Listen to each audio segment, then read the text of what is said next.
طارق بشیر چیمہ صاحب جو ہیں آج کل ان کے پاس پیسے بہت ہیں اور اس پتہ نہیں کہاں سے آئے ہیں، لیکن اس نے جیسے ہم ادھر بیٹھے ہوئے تھے وہ باہر سے ایک بدماش سٹائل سے آئے اور آ کرسی پہ بیٹھے.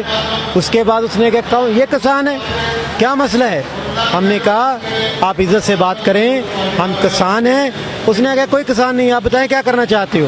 ہم نے کہا آپ تھوڑا سا بات کرنے کا سلیقہ، لیکن وہ پھر آگے بڑھتا گیا. اس نے کہا میں 2 منٹ میں کسانوں کو بکوا دوں گا. ہم نے کہا تو آجا، تیرے میں دم خم ہے، تو نے 2 خاندانوں کو تو برباد کر دیا. میرے سے گندم ابھی انہوں نے 2200 روپے میں لیا ہے. کتنے میں؟ 2200 میں.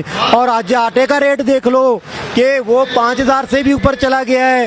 میں اپنی کاشت کرتا ہوں، ان کو سستی گندم دیتا ہوں اور آپ کو یہ آگے مہنگی دیتے ہیں. میری زمین، میری محنت اور فیصلہ، میری گندم کا ریٹ گورنمنٹ